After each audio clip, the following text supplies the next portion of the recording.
everyone, for those who don't know me, let me introduce myself. I'm Elsa Solehat and my friend Yola Amalia Herianti. We are from UBSI Cikampek. As you can see, here we present the topic of computer and inside the computer. Then we will discuss what a computer, how it is used in everyday life, and what is inside the computer. Computers are electronic devices that can help us in many ways, such as typing, searching for information, or calculating numbers. Computers work by receiving commands from users, then processing the data and displaying the result on the screen. Computers also have various types, such as laptops, PCs, and tablets. All of these types are used to help with work and daily activities. Here are 3 examples of how computers are used in everyday life. The first, work. If in the job, it can be used for administration and accounts, such as using spreadsheet and database. The second is chat and social media. Computers can be used to communicate via Twitter, Instagram, and WhatsApp platforms. The third is online shopping, using computer for practical and efficient digital transaction. For example, easy access to digital payments. On this slide, I will explain and mention some types of computers.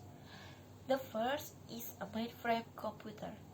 This is used by large companies and institutions to manage large amount of data, such as a banking transaction. The second is a personal computer, or can be called a PC. Usually, this is used for everyday tasks such as doing assignment, entertainment, studying, and work. The third is a laptop. Usually, this is used for students or mobile workers. Then there is a source computer. Usually, this is used for complex calculation, such as weather and big data analysis. After that, there is a tablet.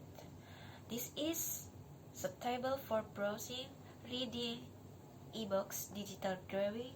We can also run tablets with a touch screen. The last is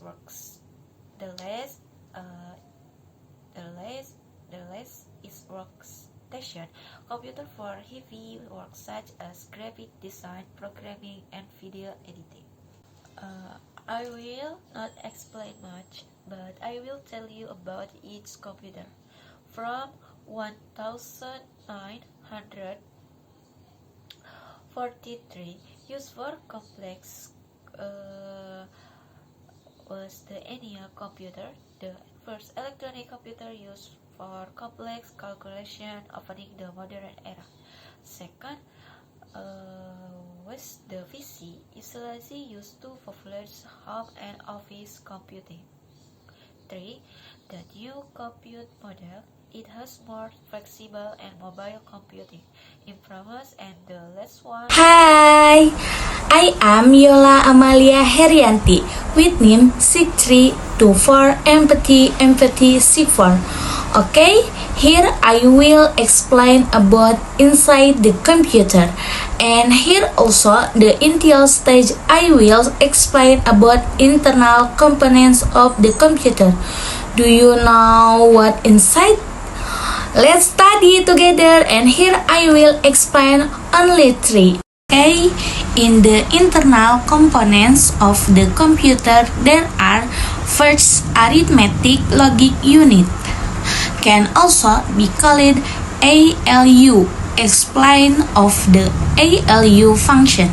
Namely, first there are arithmetic operations that perform basic calculations such as addition, subtraction, sometimes also simple multiplication and division. Second, there are logical operations, namely bit manipulation with AND, or SOR and NOT. Then the second is memory, and the function of memory is an important component in a computer that function to store data and instruction both temporarily and permanently, so that it can be accessed by the CPU when needed, and the third is a storage device. The function of the storage device is storing long-term data such as files, application, and operating system. For example, HDD, SSD, and then I will explain about how each component works and its contribution to the function of the computer. The first is the main component of the computer, namely ALU, control unit, memory, RAM and ROM, input or output, and their function. The computer works because of the cooperation between the components.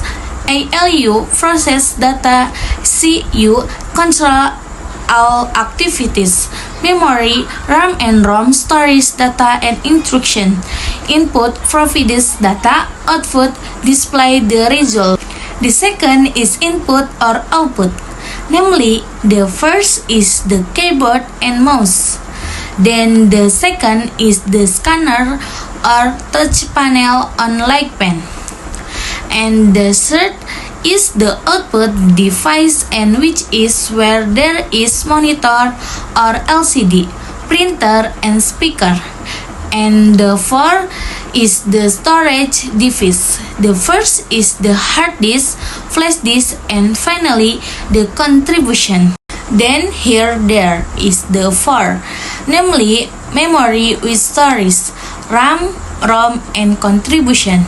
And the last 5 is a microprocessor, CPU, in which there are CPU and contribution. The next device we will discuss in the power supply. So, the function of the power supply is to convert AC currents to DC currents, because all devices in the casing require DC currents. So, on the back of the power supply, there is a port here that we will later connect to electricity using a power cable. The current that passes toggle. This port is AC currents, and after the current passes toggle the power supply, it will be converted into DC currents. Well, this current is needed by all devices in the casing. So the current that passes through this cable has been converted into DC current. The second function of the power supply is to provide voltage and divide the voltage to the device in the casing. Well, why does the voltage have to be divided? Because all devices and the casing require different voltages. Next, the part of the power supply at the end of the power supply cable. This is what we call the power connector. We connect this connector to devices that require higher voltages than other devices. And the second is a computer fan. The computer fan's job is to keep the computer cool and not overheated. And the last is computer RAM, which is a type of computer that can be accessed randomly. Thank you for watching our video. Hopefully it is useful and interests you all. See you!